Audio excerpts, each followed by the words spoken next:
नमस्कार दोस्तों। एक भक्त के 3 सवाल और श्री कृष्ण का उत्तर। एक दिन एक भक्त भगवान श्री कृष्ण के चरणों में आया। उसकी आंखों में जिज्ञासा थी और मन में उलझन। वह हाथ जोड़कर बोला, हे प्रभु, मेरे मन में 3 सवाल हैं। अगर इनके उत्तर मिल जाएं तो मेरे भीतर की बेचैनी शांत हो जाए। श्री कृष्ण मुस्कुराए और बोले, पूछो वत्स, कौन से हैं वो प्रश्न जो तुम्हारे मन को व्याकुल किए हुए हैं। भक्त बोला, 1. कौन सी स्त्री ऐसी होती है जिसके भाग्य में संतान सुख नहीं होता। 2. कौन सी स्त्री समय से पहले विधवा हो जाती है। 3.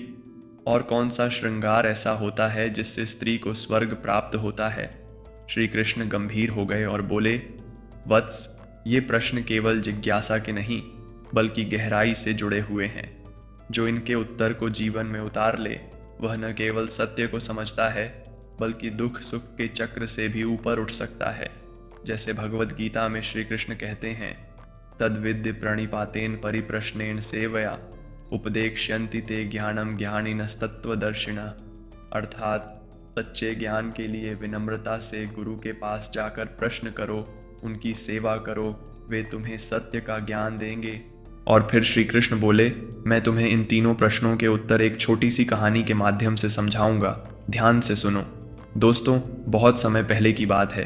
एक राज्य में एक छोटा सा नगर था। वहाँ एक सेठ रहता था, सज्जन, दयालु और सच्चे धर्म का पालन करने वाला। उसके 2 बेटे थे और दोनों की शादी हो चुकी थी, लेकिन घर का वातावरण विष से भरा हुआ था। सेठ की पत्नी और बड़े बेटे का स्वभाव क्रूर, स्वार्थी और अहंकारी था। वे सिर्फ उन्हीं से प्यार करते थे जो उनकी बातें मानते थे। बड़े बेटे की पत्नी भी वैसी ही स्वभाव वाली थी, चापलूस, चालाक और दिखावे की पूजा करने वाली। इसलिए सेठ की पत्नी उससे बहुत स्नेह करती थी। परंतु छोटा बेटा और उसकी पत्नी दोनों सरल, नम्र और सच्चे धार्मिक थे। विशेषकर छोटी बहू, वह पतिव्रता, शांत स्वभाव की स्त्री थी। वह पूरे घर का काम निस्वार्थ भाव से करती थी और कभी किसी से शिकायत नहीं करती थी। दोस्तों, श्री कृष्ण कहते हैं कि सुकन्या अकेली ही सारा घर संभालती थी। वह सबका ध्यान रखती, सबसे विनम्रता से बात करती और हर जिम्मेदारी को पूरे मन से निभाती। लेकिन फिर भी सेठ की पत्नी और बड़ी बहू उसे कभी सम्मान नहीं देती। हर बात में उसे अपमानित करना, ताने देना, यही उनके दिन की शुरुआत और अंत बन चुका था। बड़ी बहू को पुत्र हुआ था और सुकन्या को एक पुत्री। बस इसी बात को लेकर उसकी सास उसे बार बार नीचा दिखाती। पुत्र नहीं हुआ इसलिए तेरी किस्मत फूटी है, ऐसा कहकर ताने कसती रहती। बेचारी सुकन्या कहाँ जाए। उसका पति भी गरीब था और सासू माँ का व्यवहार दिन ब दिन क्रूर होता जा रहा था। सच कहें तो उस घर में कोई भी सास के कटु स्वभाव से खुश नहीं था, लेकिन सीधी सादी सुकन्या ही थी जिसे वह सबसे ज्यादा सताती थी। जैसे कुछ लोग दूसरों के दर्द में ही सुख पाते हैं, वैसे ही उसकी सास सुकन्या को सताकर खुश होती थी। सुकन्या एक दिन सुबह सुबह झाड़ू लगा रही थी। तभी उसकी सास बोली, तेरा झाड़ू खत्म हो गया हो तो सुन, मैं मंदिर जा रही हूँ, मेरे आने तक स्वादिष्ट खाना बना लेना, और हाँ, एक दाना भी बर्बाद नहीं होना चाहिए। दोस्तों, श्री कृष्ण कहते हैं कि सुकन्या चुपचाप सिर झुकाकर सुनती रही। इतना काम करने के बाद भी वह कभी किसी से बहस नहीं करती थी। वह सोच रही थी, मैं जी जान से काम करती हूँ, फिर भी मुझे एक पल की शांति नहीं मिलती। सासू माँ को मुझसे न जाने क्यों इतनी चिढ़ है। इतने में दरवाजे पर दस्तक हुई। सुकन्या को लगा कि सासू माँ जल्दी लौट आई हैं, लेकिन दरवाज़ा खोलते ही उसने देखा एक वृद्ध साधु थके हुए कदमों से खड़े हैं। साधु बोले, बेटी, तेरा सुहाग अटल रहे, बाबा बहुत भूखा है, थोड़ा भोजन मिल जाए तो तुम्हारा कल्याण होगा। सुकन्या थोड़ी घबरा गई, सोचने लगी, अगर सासू माँ ने देख लिया तो बहुत गुस्सा करेंगी।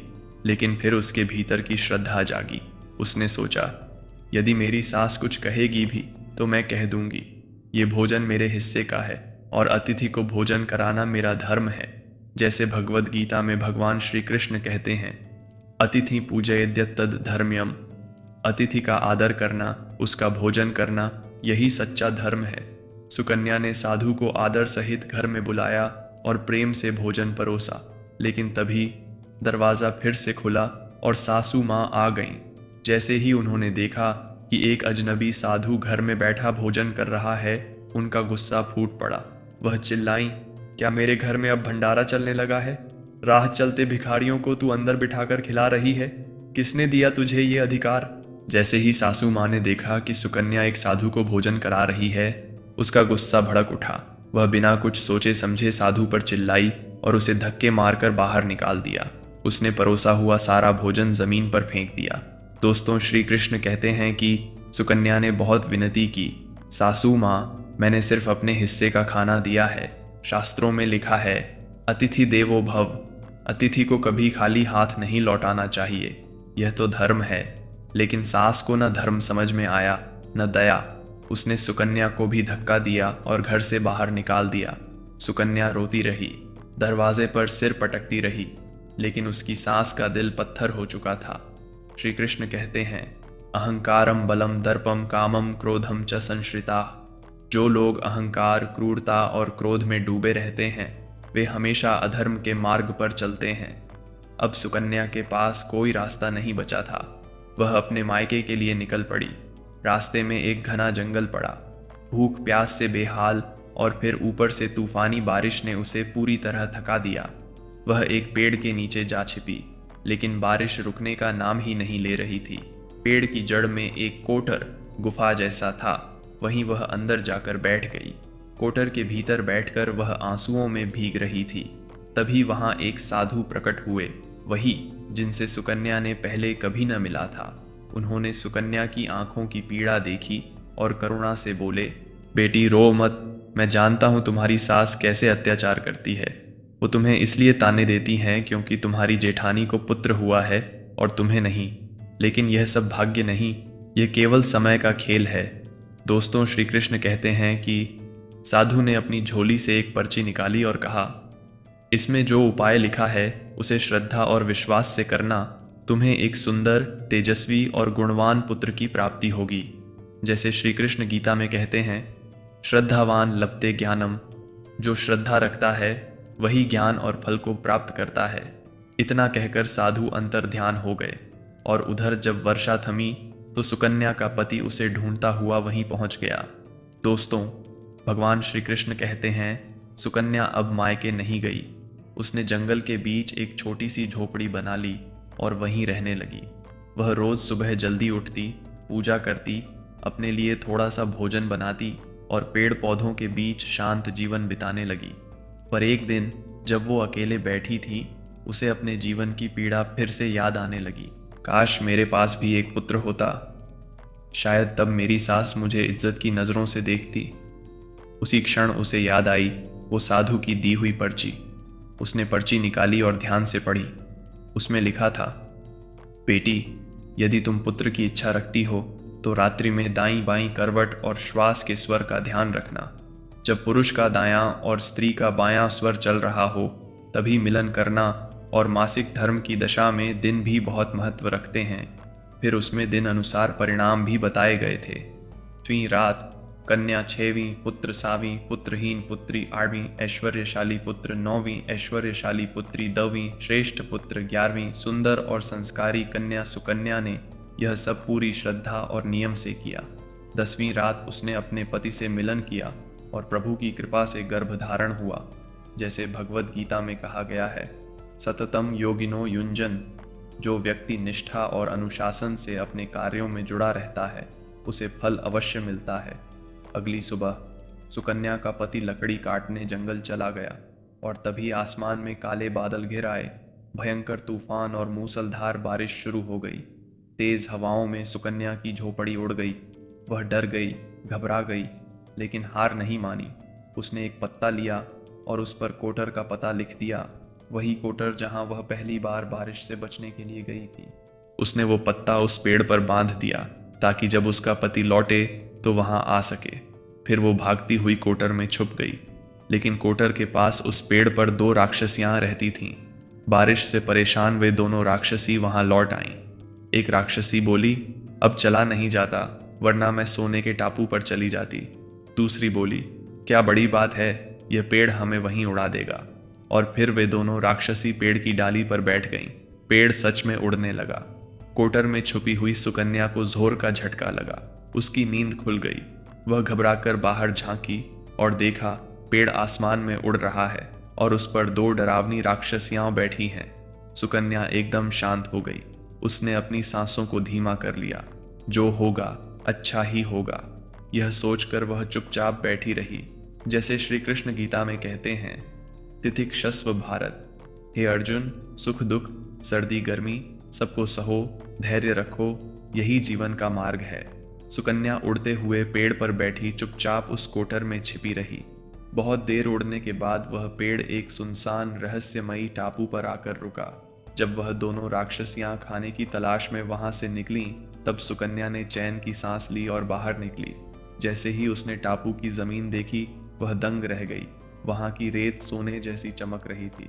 जब सुकन्या ने थोड़ी रेत उठाकर हाथ में ली, तो यह देखकर हैरान रह गई कि यह सचमुच सोने की रेत थी। उसने अपनी साड़ी के आंचल में जितना सोना समा सकता था समेट लिया और फिर वापस उसी कोठर में छिप गई। कुछ देर बाद राक्षसियां वापस लौटीं। आपस में बोलीं, आज तो खूब खाया, चलो अब लौट चलते हैं। और फिर वह पेड़ उड़कर दोबारा उसी जगह लौट गया जहां से सुकन्या आई थी। जब राक्षसियां पेड़ से उतर गईं, तब सुकन्या बाहर निकली और मन ही मन सोचने लगी, अब मेरी सासू माँ बहुत खुश हो जाएगी। मैं उन्हें इतना सारा सोना दूंगी, वे मुझसे प्रेम करने लगेंगी, मुझे अपनाएंगी और अब शायद मेरा जीवन बदल जाए। इतने में सुकन्या का पति वहां पहुंच गया, जो उसे ढूंढता ढूंढता आ गया था। सुकन्या ने उसे सब कुछ बताया और दोनों साथ ससुराल लौटे। वहां सुकन्या ने सास को सारा सोना सौंप दिया और पूरी कहानी भी बता दी। परंतु सास का दिल तो लालच से भरा था।